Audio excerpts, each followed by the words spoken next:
The Center for Educational Media and the College of Education at Middle Tennessee State University are proud to offer professional development to K-12 educators in Tennessee through our online video library.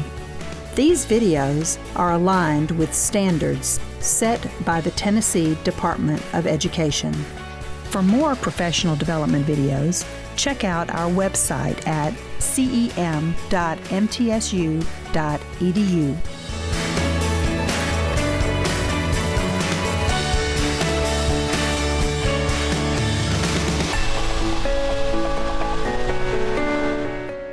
We have a great presentation by Mr. Malcolm Martin he is assistant principal in Bedford County. And so I look forward. He was nominated, as all of you were, and I welcome him today. Mr. Martin, come on over and you have the floor. Thank you very much. As Dr. Clark says, I was nominated, and let me tell you, it caught me off guard because, what? So she caught me at the College of Education building. I was standing there and I was talking to the students who were about to graduate, and she's like, "I've been looking for you." And I said, "Me?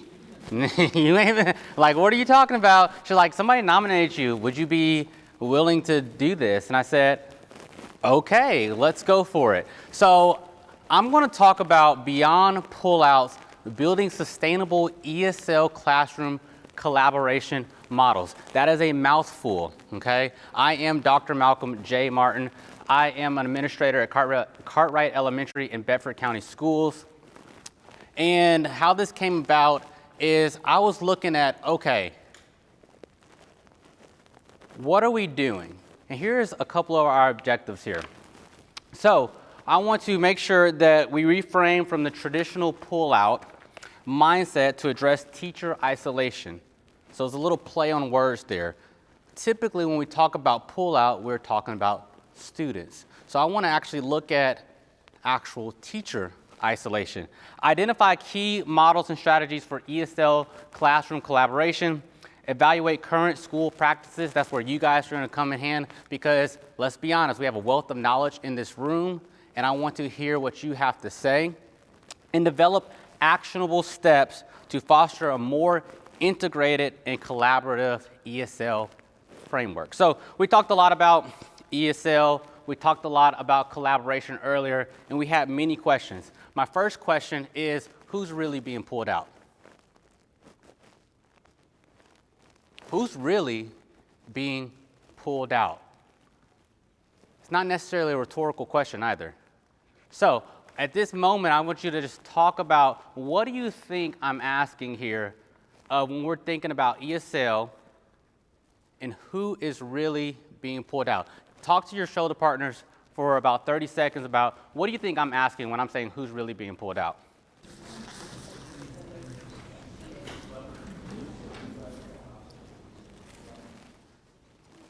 In 5, 4, 3, 2. That's my teacher and me. I love the, that countdown. I know some of your teachers say class, then it will respond with yes, yes, right? Look, I tell my teachers all the time, I was just a countdown guy. 10, 9, 8, 7, 6, 5, 4, 3, 2. I need your eyes. 1, I need them. I still got one who's not looking at me. That was me. But class, yes, yes works, okay? So who's really being pulled out? Who would like to share what you guys talked about? What do you think I mean when I'm asking the question, who's really being pulled out? I think you're asking who is being left out. Okay.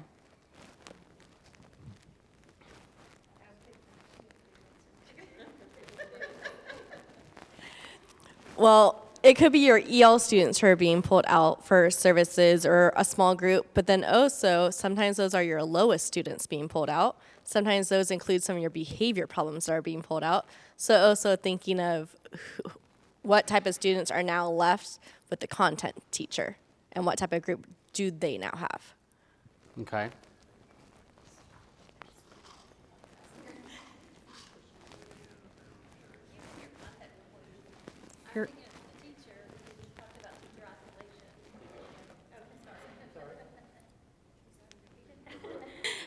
Using your context clues, I'm thinking it's the teacher because you talked about teacher isolation because they're not with the core teachers. So honestly, oh, go ahead, I'm sorry. No, ditto, same. Your assistants are being pulled out to help support those small group inclusion classes. So you're pulling out your people that know the experts. Anyone else before I move on? Okay, so yes to all of those answers, actually. But traditionally, when we talk about pulling out students, we're talking about when we're talking about who's being pulled out, we're talking about our students. Traditionally, we're talking about our students. What I want to look at, I think the question earlier was about collaboration. What I really want to look at today is, are we actually pulling out our teachers? Are we taking them and moving them and isolating them in areas and not giving them an opportunity to collaborate with their general education teachers? So that's what I'm talking about. One of the things, you may have seen this before, is what's called the silo effect. So when we're looking at this, when ESL teachers are left out of the core instructional loop, we create silos. For those who are good at analogies, I love me a good sports analogy. I'm a sports guy. But if you think of a football team, we have the offense, the defense, and special teams. Now, we can break that down even further, but let's just talk in those three terms: offense, defense, and special teams.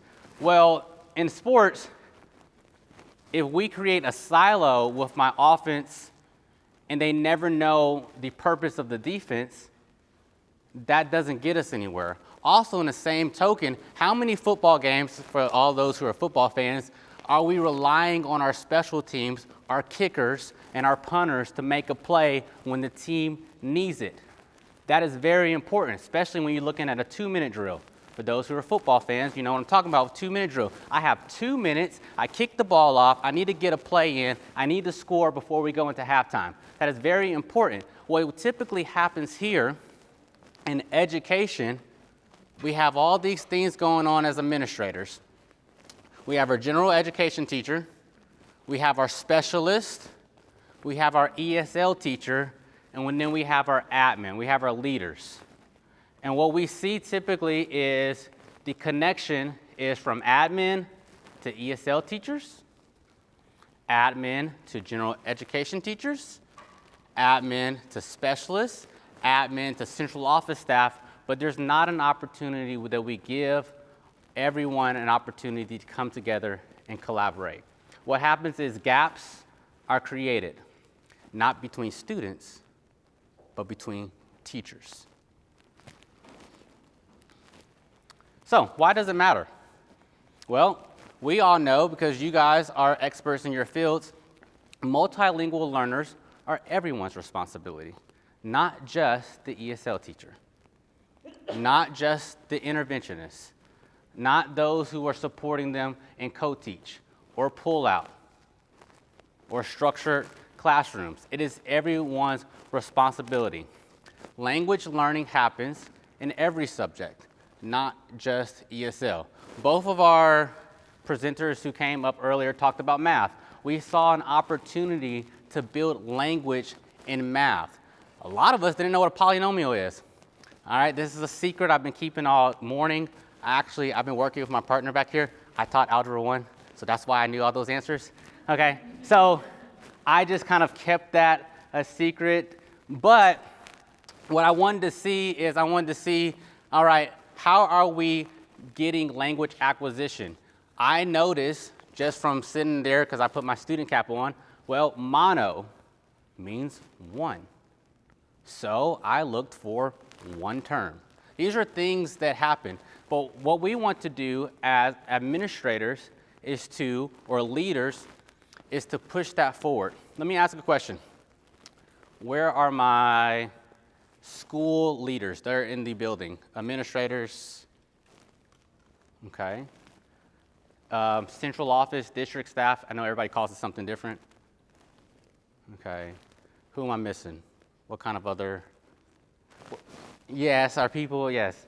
Okay, so why it matters. What we're looking at, what we created at Cartwright Elementary is we created what's called our ESL Collaborative. It is a one-stop.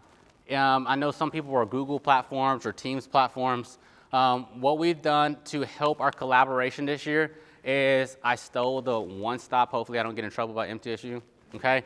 I stole that idea and I said, all right, let's put that into Teams and let's get it to where everybody has a spot so they can go and access all of that information. So my ESL teachers, if they are pulling students out, they are putting in the one stop into our ESL. There's a tab that says ESL Collaborative. They put in there what they're actually doing in their classrooms. And on the opposite end of that, my general education, my content teachers, they're also putting what they are doing in the classroom. My related arts teachers, activities, specials, whatever you may call them, are also putting in that area what they are doing. So when we come together as co-planners, and we come together in our time of co-planning, we can sit down and talk about what is important, how can we support our students, not just our ESL students, but also our SPED students. So what we're doing is we're making sure that we impact instruction. Inclusion, isolation impacts instruction, but inclusion transforms it, okay? So let's look at a collaborative mindset. So we want to take the language from my kids to our kids. How many times do we sit in PLC and my ESL teacher or my interventionist or honestly, my content teacher, if you're departmentalized or mini schools, and they say, my kids this, my kids that, etc. All right? We want to transform that language from our kids. I had a deep talk of our teachers last year. Towards the end of the year, we're getting close to TCAP, and you know how that goes. Everybody's freaking out about tests. We got ELPA coming up. We got TCAP coming up. Then after TCAP, guess what we got to do? We got to do Ames Web, and then we got to do iReady, and all the things that are happening. And that's a prime time for all of our teachers to get into this tunnel vision, and it's just straight up ESL department, SPED department, math, 4th grade, 3rd grade. They get very tunnel vision. And as a leader, we're looking at it from a holistic approach. Central office staff, they're definitely looking at it from a large approach. They're seeing what we're doing. What is this school doing? And then you're looking at it from, as a leader of a building, okay, but if we don't share that vision, typically it gets lost in translation. We gotta have a collaborative mindset. We're focusing and shaping our shared goals so that we can get academics and language growth. A lot of times we have separated the two. In ESL, we got to do language acquisition. We need to get our language growth. Over here, they're worrying about how we can get our bubble kids to be met expectations, right? I mean, I see smiles because we know that that's the stuff that's happening in our classrooms and our POCs every single day. We're worried about these type of students, these bubble students, etc. And over here, they're worried about how do I get my kids exiting out of ESL. And then over here, we're talking about IEPs, and I got 19 million IEPs on Friday. When did we stop as a leader and decide when can we collaborate together? If we're not doing that, we need to back up, okay? I get a little passionate about this stuff because I believe all of our students have an opportunity to achieve. Okay, so that's also maybe because I go to a church where we're like, amen, yeah, let's go. Okay, the kids nowadays, they just do this. For some of you, y'all know what I'm talking about. Clock it, right? But I get passionate about this stuff because I know our students have an opportunity to achieve. Our students have an opportunity to grow, and we get so tunnel vision on one thing that we forget we need to collaborate. We must collaborate. It has to be a joint effort. It must be joint ownership of outcomes. It doesn't make sense because we get so dived into our data, right? And how often, my people at Bedford County know, because I've done PDs about data, I say data is just a piece of the pie. It's a piece of the picture. We talk about the 6-month, or the ELPA data, the ELPA point, and there's a bunch of assessments that we can give over the course of time to get more data points. But if we don't, as leaders, embed those into our daily systems, our weekly systems, we're going to miss the mark. So, the word for Cartwright Elementary this year is intentional. That is the word that, I'm sorry if you can't see that. I have integrated, intentional, and instructionally aligned, okay? Our word at Cartwright Elementary this year is intentional, intentionality. Why are we pulling these students out in the first place? Are we doing it because that's what we've always done? Why are we doing co-teach? Are we doing it because the research said that it was a great idea? Okay. Or our neighboring district had this great, our idea is intentionality. I don't want us to just be a level 5 school just because we lucked into it. What did we do, and how are we going to move this forward as being intentional? So we're looking at integrated. So talking to ESL, those ESL services happen in the flow of classroom instruction. Those ELD standards are happening in the flow of, we looked at them, we broke ours down. We're like, wait a minute, those are just ELA standards. And you're like, okay, so how can we incorporate this in our everyday instruction? We're working on our first quarter PBL. For those who are doing STEAM and stuff, you know what I'm talking about. We're working on our first quarter PBL, and we have like a nice little fancy template, and we're working on it. And I was like, all right, how do we incorporate our ELD standards in here? How can we offer students an opportunity to get language acquisition when they might not see words? They got a problem, they need to come up and they have a driving question, but at this moment we are creating something. Maybe my kids are working on something. How can I develop language acquisition if there's not words on a piece of paper? Does that make sense? So what we do in our PLCs is, all right, how can I get my students to get some of that going on without words being on paper?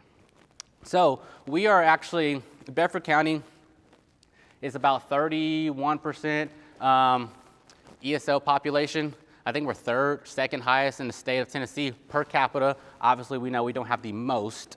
We're not a very large district. I think Lenoir City is number 1. Metro might be number 2.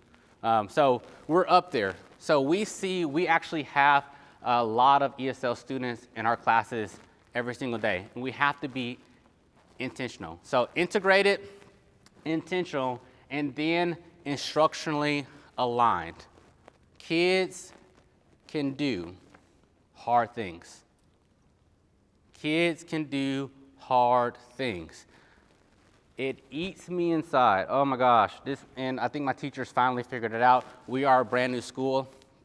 So this is our second year in going. So we're like a year and 3 months.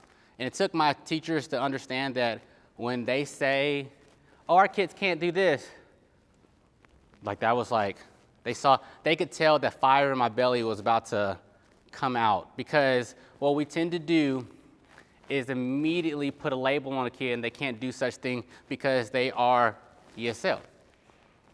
They are SPED. They are this, their home life is terrible, etc., right? But we must be instructionally aligned no matter who the student is. As you can see, we must have the same academic goals. We must make sure that the students are assessed, right? We can't be, I'm gonna use another sports analogy for my sports people, all right?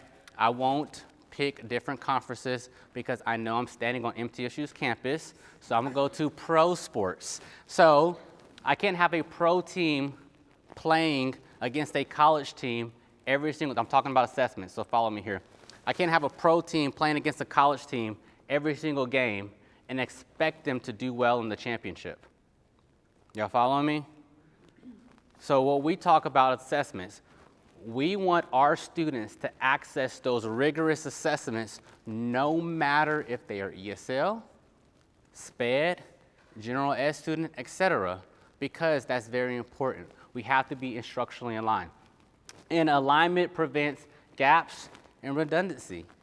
It keeps instruction cohesive. We're tracking all this data, and we talk about data all the time. Well, it doesn't do me any good if I'm tracking data and the data is inaccurate, because I just decided to water down my assessment because my student has a label attached to their name.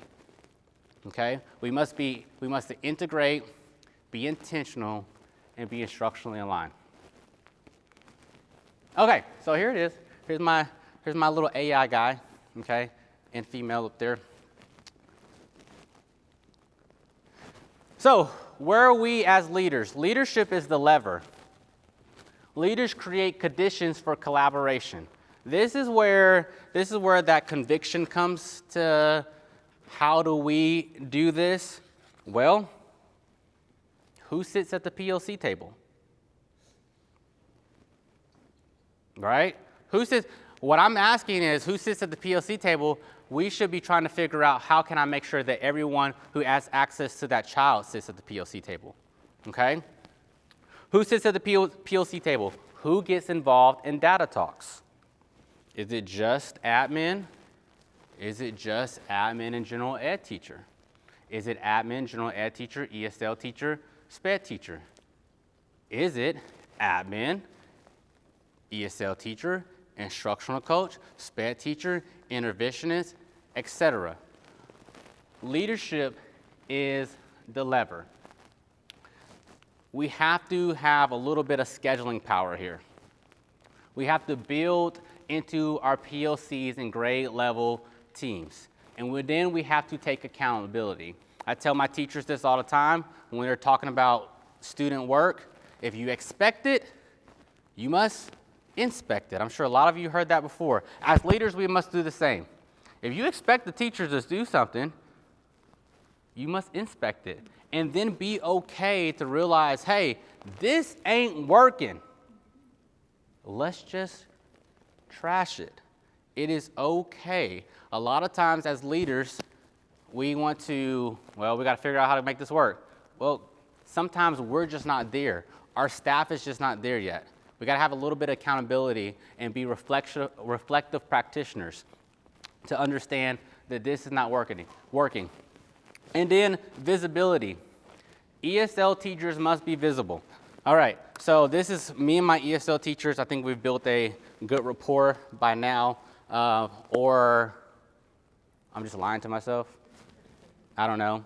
Either or. But when they catch me in the middle of the hallway and say, come on, we need you. We need to go to PLC and we need to talk about some things. I think that's because they know that I truly care about them. And I tell my ESL team, and my general education teachers know this as well, because we have such a high population of ESL and SPED in our school, they are currently I call them the heartbeat and lungs. And sometimes they just get switched. This is the heartbeat and lungs of our school. We have a very high ESL population. We have a high SPED population. We have 4 abled classrooms in our school. So I call them the heartbeat and lungs. I need them in my POCs. I need them common planning because they are the ones who have expertise. I want them involved in all of our meetings. I want their voice to matter. We got to have some visibility. And then professional development, joint training to strengthen shared strategies. So what we're doing right now is we're working through some professional development, and I want my teachers to lead it. Let them lead the professional development. They talk about it all the time. How many times do we hear our teachers say, this PD wasn't that great? Or I call it TNN, Teacher News Network. We may not hear it, but you got to keep your ears to the ground. Somebody's going to let you know that somebody thought your PD sucked, okay? So we gotta keep our ears to the ground, but let your teachers lead the PD. Let them know that their voices matter, and the PD is very important to them. So leaders, we create the conditions for collaboration. If we don't create conditions for collaboration, guess what? They think it's optional. And guess when we think something's optional? We don't show up. That's us as humans. That's not just our teachers. We're not going to bash the teachers today. Let's just think about it. If somebody says that XYZ is optional in your life, odds are you're not showing up. So, we as leaders create conditions for collaboration. So, we must create that as scheduling is equitable. You can't collaborate if you can't meet. So I promise you I'm gonna get to the question that was asked earlier of how we're gonna get this done. This is just me preaching. I don't like to get preachy, but sometimes you just need that good sermon before you go on for the week, right? But scheduling and equity, you can't collaborate if you can't meet. So we must protect our ESL teachers' planning time. Not only their planning time with grade level teams. We gotta get them in planning with their grade level teams. So avoid packing ESL schedules with only pull out and testing. You gotta be deliberate and you gotta be intentional. This is for leaders, right? We gotta figure out how can we avoid packing our ESL schedules with just pull out and testing. There's more than just pull out and there's more than just testing. That's not to say that those things don't work. It's just saying that we got to figure out how to be intentional with our ESL teachers so they're visible and they have those planning times. All right? And then we got to make our collaboration non-negotiable. We just talked about expecting and inspecting. The best way to do that is when you're building that master schedule, it says that Miss Johnson, you're co-planning with third grade. It's a non-negotiable. So on Wednesdays, for us, that's our PLC day. And then we have co-planning day. So we have 2 days where it's a non-negotiable for our teachers. We have a PLC day in which my ESL teacher goes into PLC with all my other peoples that are in there. And then we have a co-planning day, which they just get to go and sit down with their teacher who they co-teach with, and they just plan, just like if the teacher was just planning. They work on, they make sure that there's things in the CFAs that they can access, etc. We just backwards plan and we get going, okay? You have to make it a non-negotiable. If you are a building leader, you're like, good idea, I can figure this out. I can do this. If you are at the central office, you understand that you have to push this down and we're about to get pushback, right? I mean, let's be honest, I've never worked at central office, but that's probably what's gonna happen, okay? Okay, it's gonna happen. All right, there you go. Yes, ma'am. Am I allowed to ask questions? Yeah, go for it, please. Probably need the microphone. That gives me time to drink some water. Here we go. Yes. I warned you all have a lot of questions, right?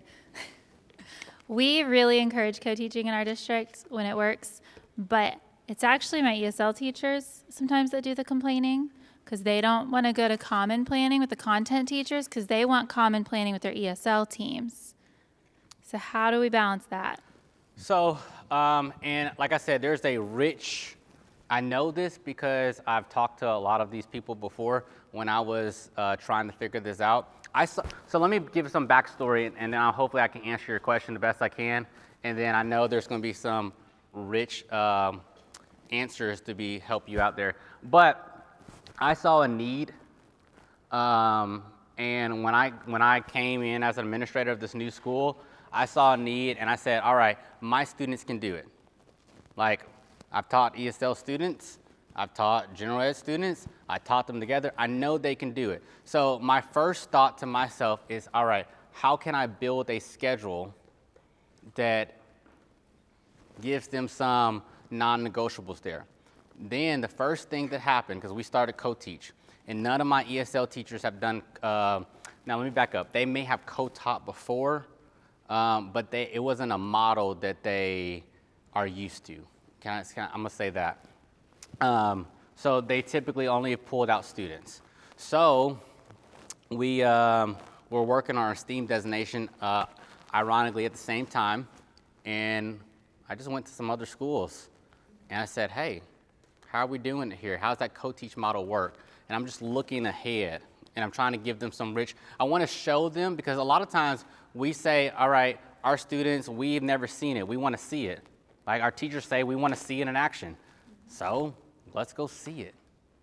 And then when I got my pushback, because I still got pushback, okay, this is how I handled it, and then I'll let, these leaders who've been doing this for a long time maybe answer the question. I handled it in a way of, okay, let's try it. Let's see if it works. Let's offer some planning time. And I've always talked about, and this is even back when I was in the military, I always thought about, all right, how can I be solution oriented? So when they came to me with a problem, I always asked my teachers, hey, I'm perfectly fine with you guys coming to me with a problem, but can you please have a solution ready to go? And I'm just coming at them that way. And then I told them, I personally don't care if it doesn't work, we'll just back up and punt. I am not ashamed to say that what I'm doing will not work. And I think with that, they still didn't buy in. But we tried it. And now, after doing it for a year, they like it. So I know that kind of went around, but if anybody else has any direct answers of how you could handle that situation.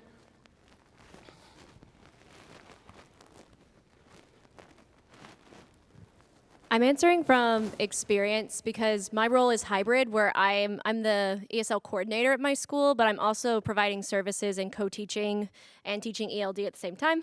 Fun. But co-planning. Oh, my district, MNPS, Metro Nashville. I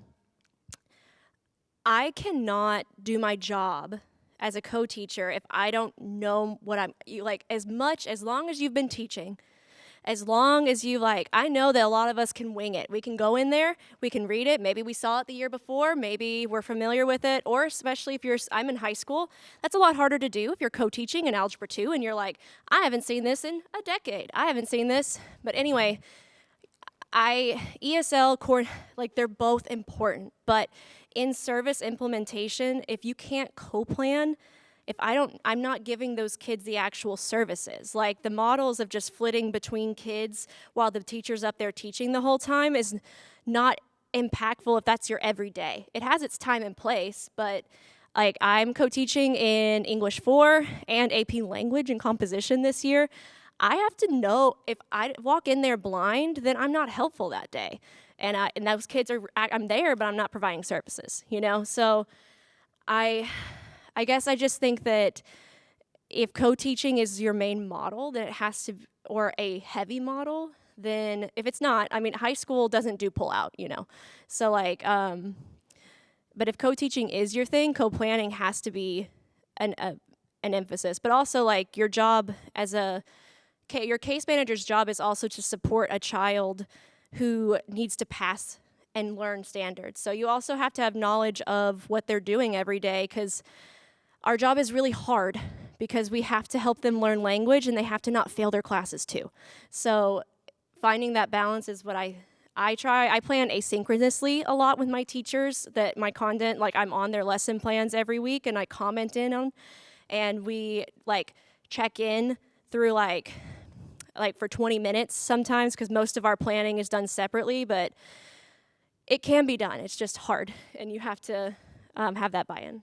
All right, well, with that being said, co-planning in action. So, co-planning in action. Content objectives, language objectives. We start there, okay? We integrate language and content objectives from the start. So when my teachers, and I will say this was one of those things as an administrator in the building, I had to sit down with my teachers, and we had to talk about what does co-planning look like, because some of them never done it before, right? Now, they've probably co-planned with their counterpart, like if I'm a math teacher, you're a math teacher, we plan together because we're probably gonna give the same CFA, et cetera. But some of them never have ever co-planned with our ESL teacher. So we started with language and content objectives. That's where we start. And then we understand that our responsibilities are shared for the lesson. I will say this. We have a co-teach and pull out in our elementary at our school. Our co-plan is not just about co-teach. It is also about what's happening in my ESL rooms when the students are being pulled out. Now, we deliberately separated them. We looked at our data points, our ELPA scores, et cetera, so who's going to get what services, et cetera. But it was intentional of what we're actually co-planning. It wasn't just for the co-teach. Does that make sense? So then we actually review student work. So we're looking at like, all right, we know we have that 6-month-old ELPA data point. Well, let's see some of our students moving forward. One thing that we noticed at our school is we have a lot of students who are so close to exiting from on that ELPA assessment, and the domain that they were struggling with was writing. Well, because they got to type, right? And then you're like, oh, well, duh. Okay, and so those are the things we get to talk about during our co-planning and our POC sessions. So what we actually, when I say just, this was something that we just talked about on Wednesday. We're going to start a writing workshop with our ESL students. And what we're doing is, one, we're helping our ELA teachers because they're doing writing in the class every single day, but also we are giving an opportunity for our students to get in there, because this is elementary school, and work on typing, work on writing strategies, and taking that writing from the paper to the computer. And that was something that we talked about in that co-planning session, is like, all right, we have, and I know my ESL teachers, they're gonna kill me anyways because I haven't finished their data wall. It's still on a spreadsheet. But in our, when the data wall's finished, this is what it will look like. We'll have our 4 domains, speaking, listening, reading, and writing, and it'll have all of our ESL students with their little, we have a little clothespin in different colors, and it's going to say 1, 2, 3, 4. So 1 will be red, y'all know the colors. 2's yellow, 3, y'all know. And what we're doing is we can then visibly, because right now we're looking at it on an Excel spreadsheet, but now we can visibly see, all right, we have these amount of students who are ready to exit ESL. Okay, now that's intentional. What are we doing? And then in co-planning, when I sit down with my 5th grade ELA teacher, or my 4th grade ELA teacher, my 3rd grade ELA teacher, et cetera, I can see how their writing is developing, not only for the ELPA assessment, but for the TCAP assessment. We get to look at that student work, and we can compare, all right, hey, the prompt over here for TCAP, because we just take stuff from, I know some districts use Mastery Connect, some districts use other platforms, but we get to take those writing samples. We get to sit down and look at them. And here's the beautiful part. My ESL teachers, and this is probably how it is in most of our schools across the state, they are usually the vets. They're the veterans. They're good. They're content experts. They've probably taught gen ed before. So now they get to also work with some of those teachers who've only been teaching 2 to 3 years and get to look at work samples. Hey, let me help you out with this writing. So we have to be intentional. So that's what our co-planning kind of looks like. That's what we start just like if I was going to plan my lesson, I'll start backwards planning with my assessment. And we had to sit down and I had to work with my teachers of how are we going to co-plan together? What does this look like? It isn't just, hey, what are y'all doing? Here's some stuff, go away. No. And I promise you, that's what it looked like at first. But it was, no, we're going to actually sit here, and it was a non-negotiable for that 50 minutes that we're there, that we're going to work and make sure that our students have access to the materials and the supports that they need. So, and we have to keep it consistent. Make co-planning a regular habit. So we have to keep it consistent. Co-planning is not when we have time, but it's built in. We have to build it into our schedules. And I honestly think, and I know if you're a building leader, or even if you are a district representative, a supervisor of some sort, you can probably take this back and say, hey, where can we find time to start co-planning? Is it an option? Is it maybe we cover our morning or after school duty for you every 2 days, and we can figure out, all right, let's put it in for 30 minutes. Like, let's start here, and then maybe next year we can start maneuvering our schedule. As leaders of a building, we have many opportunities to move things around. And I always tell my teachers, please bring ideas, bring solutions, because The current after-school duty and morning plan, I had one made up. My teacher said that sucked. I said, okay, toss it in the trash. Y'all have a solution? And they said, yeah, we have a solution. And we're running with that. And now they only got to do morning or after-school duty once in 9 weeks. So there's an opportunity to collaborate. And that's us as administrators collaborating with our teachers. The same thing as our ESL teachers collaborating with our gen ed teachers. Okay. So this, oh yes, go ahead. It's kind of on this. I was just curious on when there's more grades than ESL teachers, how you balance, oh gosh, sorry. Oh, that scared me. Like in smaller ESL population schools where there's only 1 or 2 for like the whole school, how you balance co-planning, because it seems like to be impactful, you need to be in there every week with that grade level, but then if you're stretched between multiple grades, it feels like a puzzle. Yeah, I would say this. For those who are looking at this, I'm going to tell you right now, that is not what we're doing right now. When I built this was our 3rd draft, okay? But this is an idea of an action. But to your question, what I did is I sat down with my teachers, and what I would say as a singleton, if you have one, maybe just sit down with your the other building administrator, maybe instructional coach, and see where could we put time in place. Can we do this? Can we make it happen?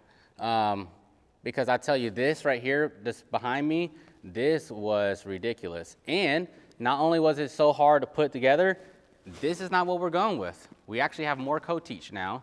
And so that made our co-planning a little easier to do. And as you can see, we have lunch, and they also have time for their own personal planning, etc. Okay? All right, that was a lot. You should see my actual master schedule. That's insane as well. Okay? Actually, it's so insane that I don't like looking at it, okay? I truly don't. So my teachers keep me in line. So signs of strong collaboration. Let's look at that. So our lessons include both academic and language goals. This is one thing that we're truly working on this year at our school, is making sure that when we're creating goals for our students, they're not just academic, but language goals. And here's the catch. Every student has a language goal at our school. Every student has a language goal. Why? Because I understand that I'm teaching new material, and just like we didn't know what polynomial was, those students didn't either. And we're asking our teachers, hey, I need them to use academic language every day. We don't want to hear keep, change, flip, right? We don't want to hear that. We want to hear actual academic language. So all of our students are working, like I said, we started this year. If you walked into a random classroom, you might not see it, okay? I'm just being honest with you. But we started that this year.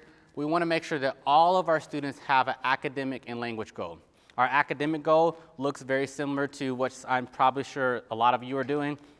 They have a goal based on where they ended last year on TCAP. We track their goal. We do incentives for their goal. Their language goal is based on unit. So we're looking at what is going on in our classrooms and what is some of that academic vocabulary that we can use on a daily basis. Teachers share and deliver and support that equally. So that is not just meant for our ESL teacher to develop those language goals. It is not just meant for my 3rd grade ELA teacher to develop those language goals. It is meant for them to collaborate together, okay? So when they're coming together in co-planning, they're working on what is our academic goal. That one's easy. They just kind of pull that one out of their spreadsheet. They know the academic goal. Well, what's our language goal? One of my newcomers, oh my goodness. He is from the mountains of Guatemala. I'm not lying, that's literally where he's from. And he doesn't speak any language. So this week, his language goal was just simple hi, bye, things like that. So they talked about that. And when I was sitting in my office yesterday, he walks by with one of my ESL teachers, because we have him on a different schedule right now, because he's also never been to school. Ever. So he's 3rd grade, never been to school. So he walks by my office, he goes, hi. I was like, who is that? I was like, okay, all right, shout out to you. You said hi. And then when he was getting on the bus, he said bye. And so, but I knew that his language goal was high and by, just simple, you know, beginning, like just like if we went into a French class, what's the first things we're going to learn, right? So teachers share, deliver that. Students benefit from cohesive strategies. There's visible rapport and trust between teachers. That's so important, guys. There's visible rapport. And sometimes, like I said, my teachers last year, when we talked about this at the end of last year, we all got tunnel vision. We all got in our departments and we just stuck in there. And I bet you that happens I know it happens as leaders. Sometimes I don't see Ms. Yo's until like 2:07. And I'm like, what you been doing all day? And she's like, I've been in these IEP meetings. And I'm like, oh. So I know we as leaders also do it. I'm sure at central office, you might go a week and you ain't seen the SPED coordinator, right? I'm just thinking of something, okay? But if we create value and rapport and trust, our students can see that as well. Okay, so back to you guys. I want you to take some time, and it may not be your school. Maybe your school is doing something excellent, and maybe you want to share that. But I want you to think of about a list, about 3 to 4 things. What's holding us back? What are the barriers to stronger collaboration? Maybe you have strong collaboration currently in your school, but what are some of the barriers that are holding us back from stronger collaboration? And we'll build to that. So I'm gonna give you about a minute to talk to your elbow partners, and we'll talk about those barriers.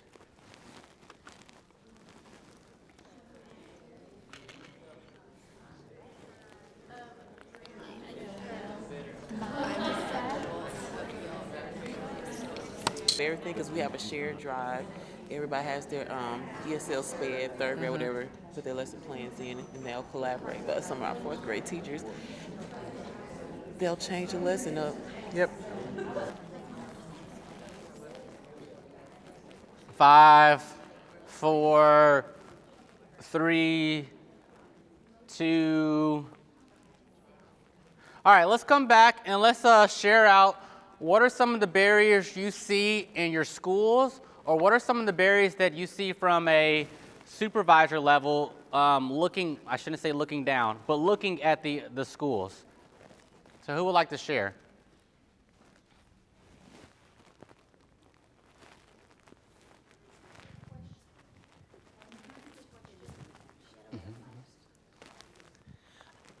I would say that one of the things is almost like fear that someone else's priorities will interfere with that teacher's ability to achieve the state standards. Like if I'm having to slow down to teach this for this kid, these kids, and you know, we, for better or worse, we pit our departments almost against each other because we put the scores up and we're like, well, look how science did, look how math did, instead of, you know, how we did as a team. And so, and also the misunderstanding the students.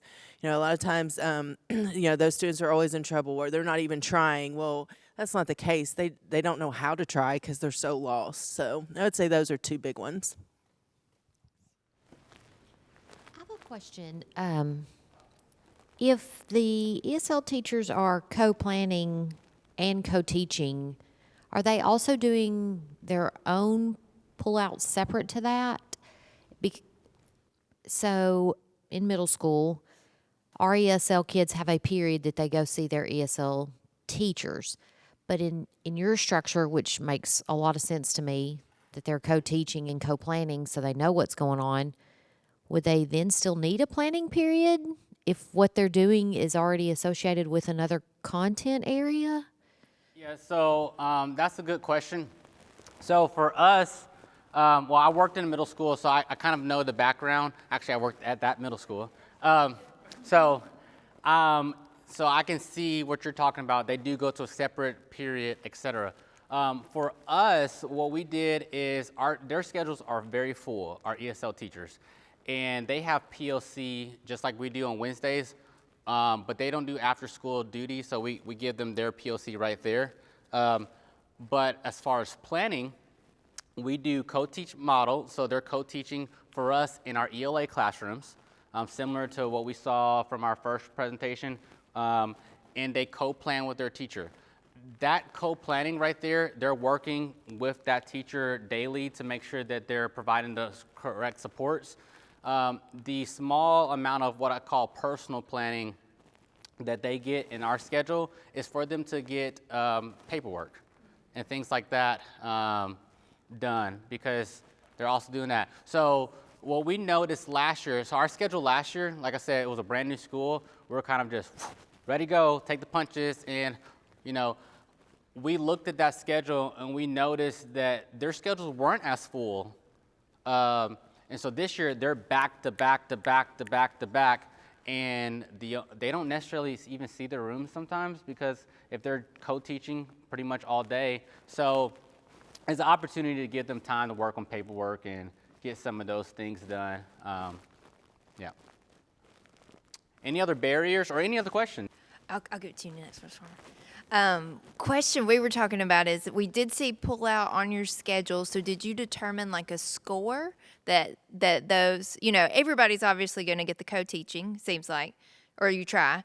But was there a score where you got co-teaching and pull out services? Yes, good question. So when we looked at it, we looked at their ELPA scores, and we didn't have TCAP scores back just yet. So the first thing we did is we looked at the first two domains we wanted to look at was listening and speaking.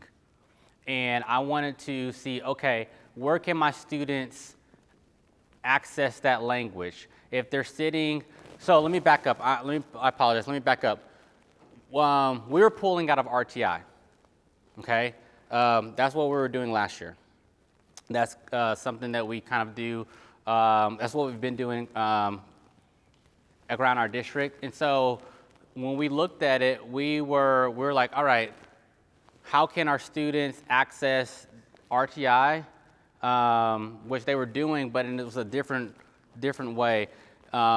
So what we did is we looked at their ELPA scores, and we said, all right, listening and speaking was our first two domains that we wanted to look at.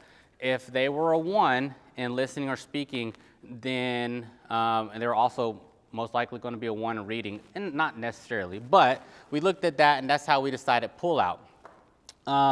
From there, what we wanted to do is we wanted to make sure that our students had an opportunity to, and our teachers had an opportunity to hear their readers. I wanted all my teachers to hear their readers. So I broke my 2-hour ELA block up into what's called whole group and small group.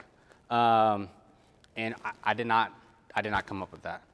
Okay. We do that too, yeah. Oh, y'all do that too? Okay. So I think it was Smyrna. I think it was Smyrna who I talked to Miss Ritter, where she kind of helped me out with that. So we broke it up into whole group and small group, making sure during small group time that my teachers have an opportunity to hear every single one of their kids, period. Not just ESL kids, and they know who their readers are. They can hear that, etc. So how we decided to pull out was we looked at listening and speaking first, and then went from reading, then writing, which, as I said earlier, writing is one of those that we were struggling with, and we have so many kids who are so close to exiting, but writing got them, so that's why we decided to do our writing workshop too. So you're thinking straight 1s, is that what I'm hearing, or a mix of we 1s did and 1s 2s? and 2s. 1s and 2s, okay. Yeah. And then how long do you think, like how many years have you had this, have you thought about when are you going to have enough data to say, hey, I can say without a doubt this is the right model? Right, that's a very good question. So when I talked to my ESL teachers, our goal was to see if this is going to be one of those backup and punt things. When I talked to Mr. Elliot Kinzer, who's South Central's data person, he told me, like, look, when you're looking at data, you need at least 2 to 3 years in the first place. And we weren't even talking about ESL at that time. We were just talking about Cartwright, because we're a brand new school, achievement, et cetera, and federal programs, how we couldn't be a reward, all that stuff, right? And so we took that same thought process of like, all right, we're going to need at least 2 to 3 years of doing this to see if this is working before we can say, all right, hey, we got to back up and punt. So mine was the barriers. So what my partner and I both talked about this. One is either teachers not having their plans together, so it looks like it, but it's not really a plan, or in a football term, calling an audible. So you told me on Friday this is what you were doing, and I came prepared for that, and you decided Sunday, well, I need to change to something else. So then they're just ill-prepared. Yeah. That's the audible. That's a great sports analogy. I'm about to add that one. I'm not kidding. I'm going to be adding that one in. I've never used audible, and I'm a huge sports guy. Okay, that's a good one. Any other barriers?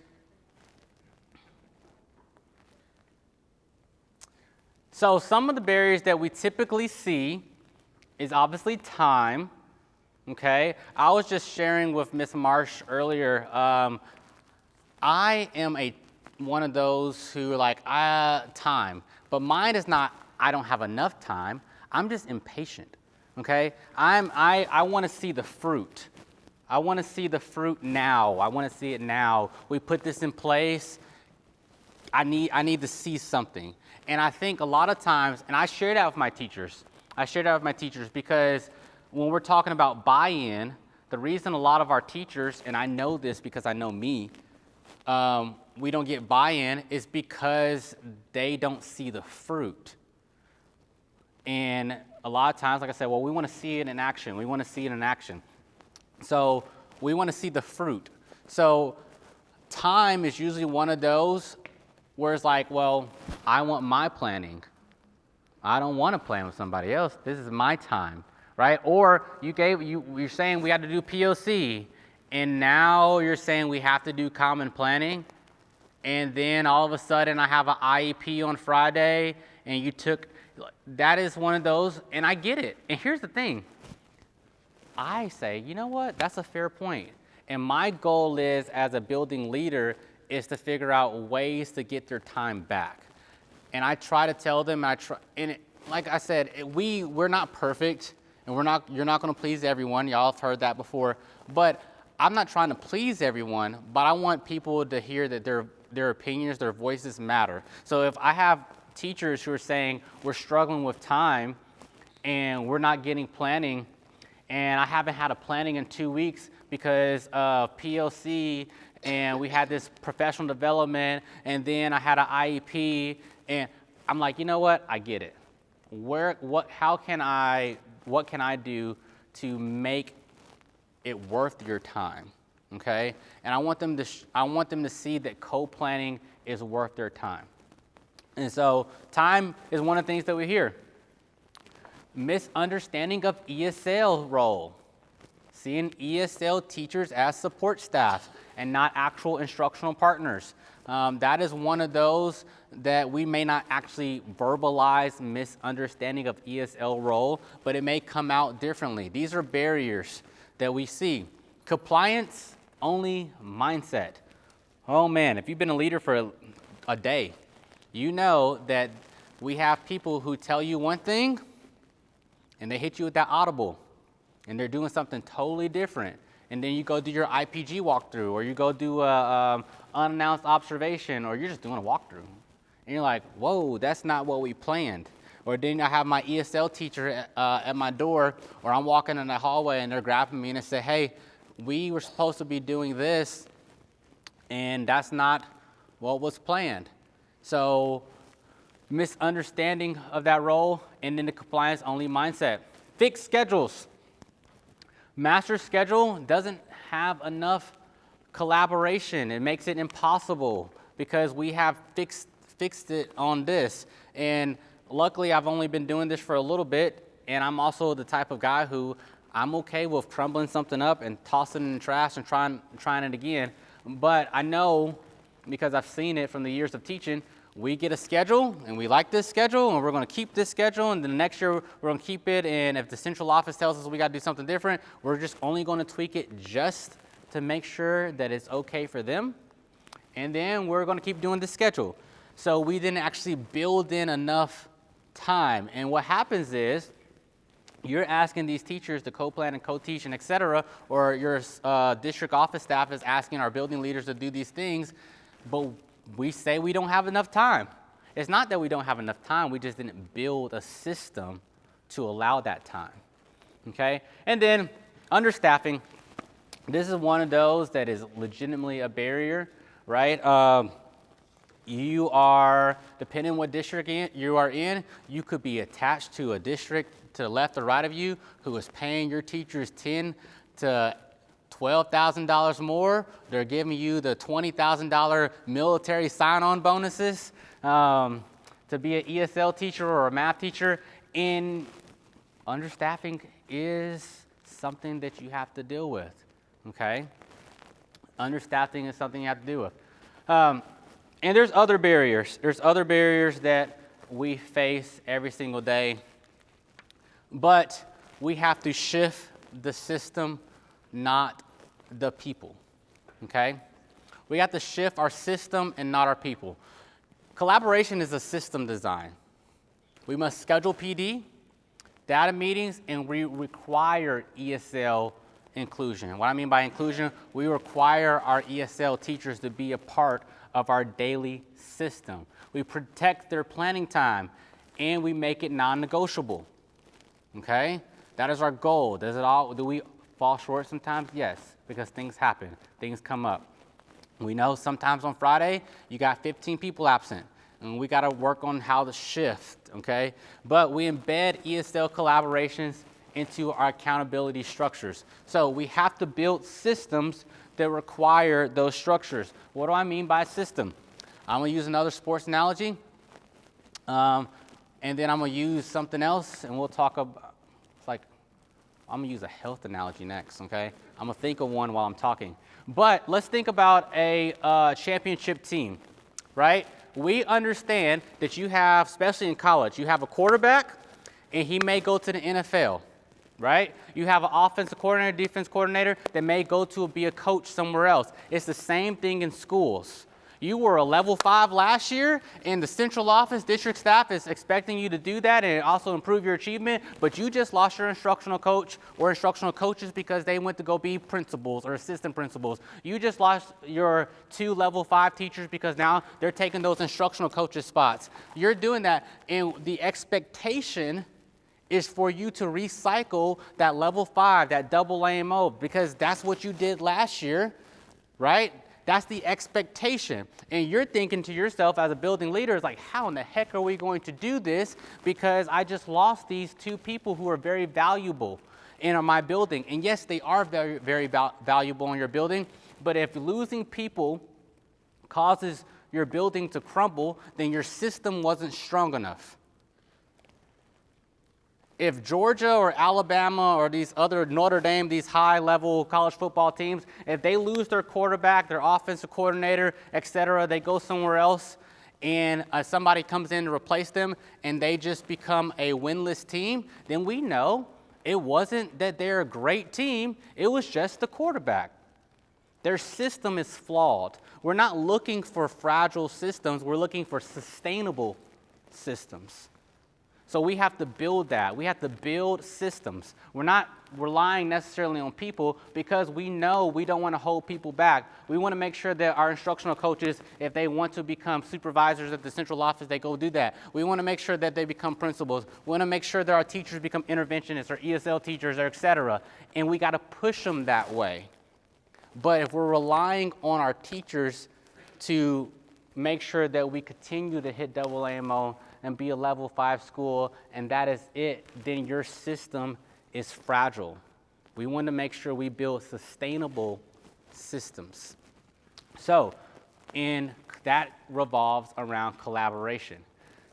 One of the things that we're doing right now to do such thing, and I'll get to this slide, we have a new teacher cohort, which I know almost everybody does, right? But we also have a veteran teacher cohort. That is something that I decided to do this year. I said, all right, new teacher cohort, veteran teacher cohort. Why am I doing that? Why am I doing that? It's because I want to make sure that my teachers see the value in them, and I want to push them forward. I want to build a system that's not reliant on necessarily them as individuals, but we can make sure that we keep going and moving. So we want to work, it's not about working harder, it's about structuring those systems smarter. So we need those systems that rely on a master schedule that requires our ESL collaboration, our SPED collaboration. We need to make sure our data meetings include language and content discussion. Professional development is joint between ESL and general education staff. Our professional development is not always just for our general education staff, but it's for everyone. Administrative follow-up. Remember, we talked about expecting, inspecting. When you design the system right, collaboration becomes part of the norm. It is your culture. It is your culture. When I get done with a game, I sit down and I watch film. That's a part of our culture. That's what we do. The same thing with education. We do the same thing. We want to make sure that is part of our culture. Same thing with I told you I was going to think of a health one. We have doctors, we have nurses, we have pharmacists. It wouldn't be very smart if our doctors never talked to our nurses or our doctors never talked to our pharmacists. That would be, actually, it would not be good at all, okay? But you see what I'm saying? We want to make sure that our system flows. Okay, so we need, this is steps, if you have it on your computer, it's steps to sustainable collaboration. So I'm gonna just pause here, and then when we get this back going, I'm gonna pause and take questions, and when we get back going, we'll keep going. So what are some of your questions for me, or maybe the general public?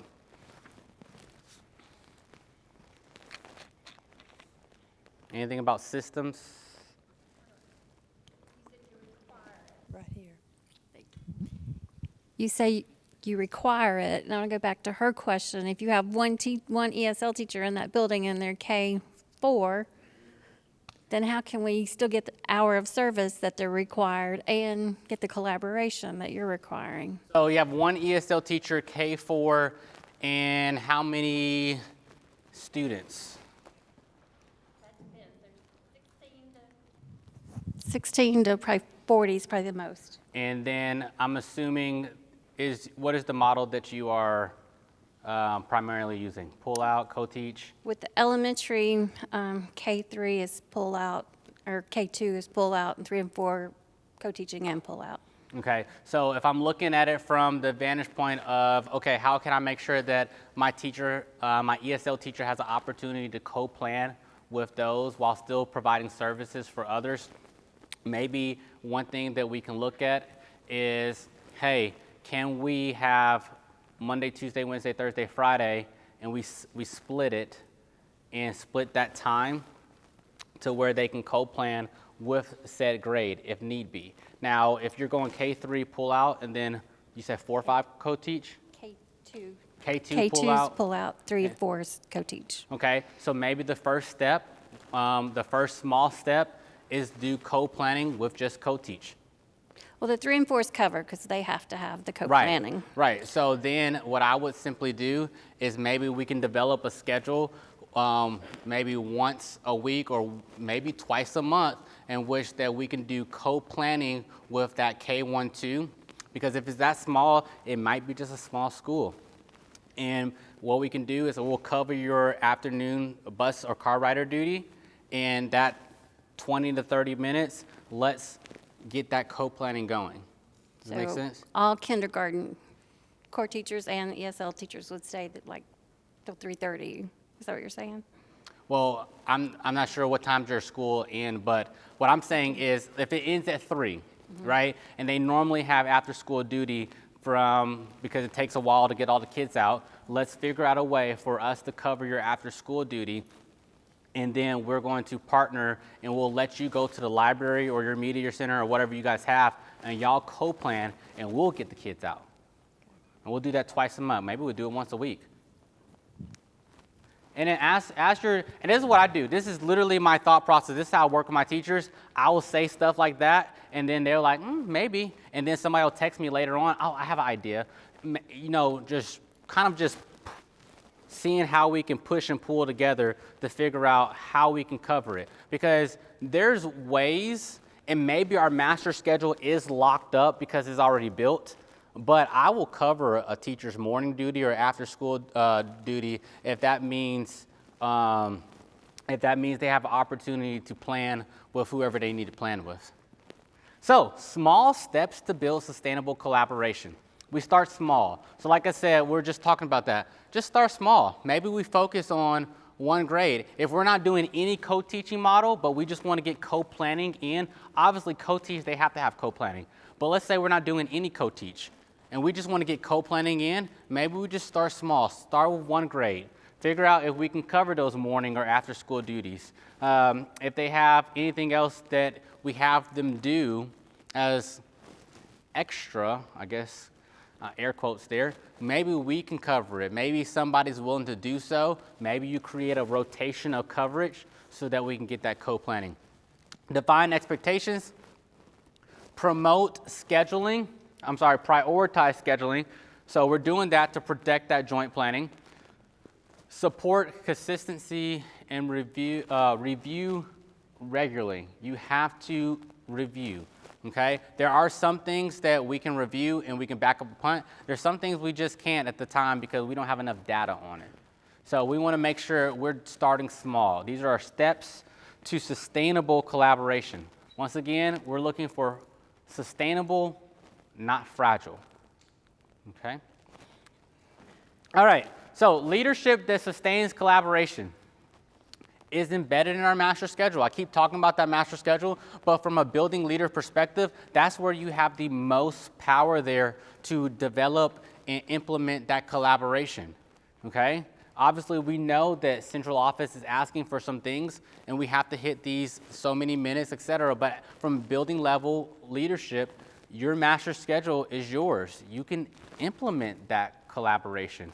You can implement those things and get those people, just like we do with our POCs and our data meetings, get them at the table. I sat down with an ESL teacher, an interventionist, somebody from my data team, my leadership. I have one person from every grade level, and I said, hey, this is my very, very rough draft. This was in April, right after testing of next year's schedule. And then first thing, like, nope, that's not going to work. I'm like, all right, draft number 2, we get them back in there, and I get different eyes on it. I get a new teacher's eyes on it, who's only been teaching for 1 year. Hey, I need your input. What worked for you last year? How could we, because, hey, those new teachers, their opinions also matter. They came out of school with fresh ideas. So I want their opinions as well. That master schedule is so important. You can control a lot with your master schedule. Sorry. Provide joint professional learning opportunities. This is a great opportunity. I'm going to brag on my 4th grade team. If they watch this later, they know I'm bragging on them. I have a 4th grade team. They're co-teaching. I walked in there just doing my normal walkthroughs like I typically do. I didn't know who the teacher was. I was like, because I was looking for a student because I wanted to congratulate them for something else. But I was just kind of doing a walkthrough. And they're doing their co-teach model. One teacher's over here with this group of students. The other teacher's over here with this group of students. I got some students doing some independent work, whatever it was. And what I asked them, I said, hey, can you do a PD next week on co-teaching? Because what y'all got going on is top tier. Like, I mean, one of them is a veteran ESL teacher. She's been doing this for like 15 years. The other one has only been teaching for 3 years. So we have a vet and a fairly new teacher, and they're just doing great stuff there. And I'm asking them to lead a PD, so joint professional learning. Address barriers, so we talk about that. We address them quickly. If they catch me in the hallway and I'm not running to get a kid out of a class for a discipline, I'm going to say, hey, can you walk and talk? Let's walk and talk. And I'm going to address that problem right then and there. What is that barrier? We're just going to do it, okay? That's something that we can do as building leaders. We can address that problem right then and there. Will I have a solution all the time right then? No. Will they have a solution? I sure hope so, because I asked them to have solutions, and then we can back up and punt if necessary. Okay, so when we're talking about measuring the impact of collaboration, we're tracking and reflecting, refining. Track, we know we talk about a lot of tracking of data. Reflect, reflective practitioners, and then refine, okay? We do this all the way up to the championship. We don't stop just because it looks good, We just keep going. We're tracking it.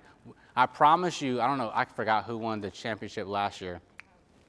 Ohio State, that's why I forgot. I'm just kidding. Look, I'm a big MTSU guy, so. But I promise you, they watched film all the way up to the championship. They didn't just stop when they got to the playoffs. Same thing with us. We have to continue to track, reflect, and refine. We have to measure our impact of collaboration, okay? All right. Small wins build big change. We celebrate these small wins. Like I'm doing with my 4th grade team. I'm celebrating them. I'm highlighting them. Now I'm asking them to give a PD. I'm sure they're like, that's not what I was hoping for. But we do morning announcements on virtual, like I know a lot of you do, and we share these stories. Student achievement, we share it. We share it with our if I have a kid who is struggling, he's actually, I can think of one right now, he's one of my elopers. He elopes a lot, and he runs in the hallway, and he got a 95 on his CFA last week. And you know what I did? I had him right next to me when I did the morning announcements. He said the pledge, and then we acknowledged him. He also happened to be an ESL student. That was also a time for the students to see themselves not only in the curriculum, because we always talk about students to see themselves in the curriculum, but to see themselves out in front of everybody else, okay? I read some research, and I know I'm running low on my time. Think about this when you walk into your building or buildings if you're a supervisor. How long does it take before your students can see themselves in that building? So I want you to think about that. How long does it take for your students? So if you are predominantly have Hispanic students, how long before they walk from time to get out the car to the bus through your school before they see themselves in that building? Do you have pictures around your building? Okay? These are things that we can do. We can build. Same thing with your teachers. We have teachers in our building that have nobody that looks like them. How long till they walk through and see themselves? Or do they never see themselves? Okay? We want to make sure that small wins build a big change. And then we want to recognize both ESL and Gen Ed teachers equally, okay? We always typically talk about our teachers, if you're middle school and high school. Well, middle school, all of you test. High school, some of you test. Elementary, some of you test. We usually recognize those folks. We go in front of the school board and everybody gets to like some nice little plaque. This is a level 5 teacher, woo, woo, woo, right? And we put 2 peace signs up and we smile big. But there's a lot of people who are doing a lot of grunt work in the background, such as ESL teachers, SPED teachers, interventionists, instructional coaches, etc. They don't get a plaque. They don't get recognized in front on the school board and all that stuff. But a lot of that stuff builds buy-in. We're looking for buy-in, but if we recognize them, we can get some buy-in. Okay, coming to a close here. So our next steps. What is one policy you can adjust in your own building, or if you make the big bucks, across your district, that we can advocate for, okay? What are some opportunities to elevate our ESL teams? And then how can you build co-planning in your school schedule, okay? I want you to think about those because, like I said, they're not easy lifts, but there's a way. Where there's a will, there's a way, okay? And a lot of this stuff is not just me talking, but it is research-based. We understand that these teachers, when they collaborate together, I got my heartbeat in my lungs, my ESL team and my SPED team, when they're being the heartbeat in the lungs and they're seen and they're visual in the kids, because I know, look, my kids can't walk through the hallway without seeing my ESL teachers without getting out of line. And they're like, oh my gosh, you know? And one of the things we did is we just said, all right, forget it. We're not being quiet in the hallway no more, okay? I'm actually serious of that. And my teachers wanted to strangle me when I told them that last year. That was also part of our ESL initiative because I want conversational speech. And so one of the things we talked about is how do we get that? Because they were asked them to be quiet all the time. I said, you know what? We're going to talk in the hallways from point A to point B, okay? And we talked about levels of talking, okay? We're not outside on the playground. But, so what are some of those ways that you can incorporate these things into your building? All right, our key takeaways from today. Collaboration is intentional. Like I said, in my building, intentional is our word of the year. I don't want us to just say, all right, we were a level 5 school last year, good for us, we're just going to recycle and repeat. That's not how it works. It's just not how it works. And we have to be intentional. ESL is part of the team, not a part of it, not apart from it. We must integrate ESL teachers into planning, instruction, decision making. Okay, they need to be a part of it all. And then structure drives sustainability. We're looking for sustainability, not fragile.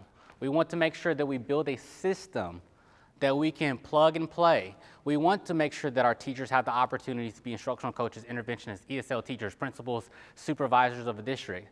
If we know that and we're building our capacity of our teachers and pushing them forward, then that means we know that we're going to lose them. And if we know that, we must build a system that's sustainable when we do lose them. So when we're doing that, small steps, big shifts. Questions?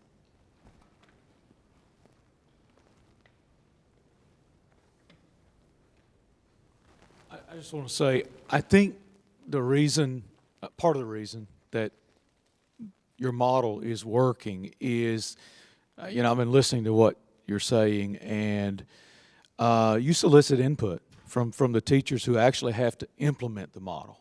And so you're open to their input, you listen to them, and then I heard you say, you throw an idea out at them, and sometime later they come back and maybe offer something different. And so that openness to hearing from them and being able to adjust, as she just said, I think is key to the success. Well, I appreciate that. I will tell you this, and I tell people all the time, I tell my teachers, and I tell my supervisors, I tell my principal as well, look, like I said, I'm impatient. I see a vision for something, and sometimes you have to pull me back. I'm telling you, because it'll get me in trouble. He'll get me in trouble if you don't pull me back. And I mean well for my teachers and my students, and I want to make sure that my teachers understand that we're going to build capacity in you as well.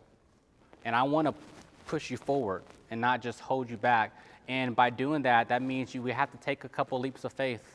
And as far as the model, we don't know. It might work, it might not. We're going through the process right now.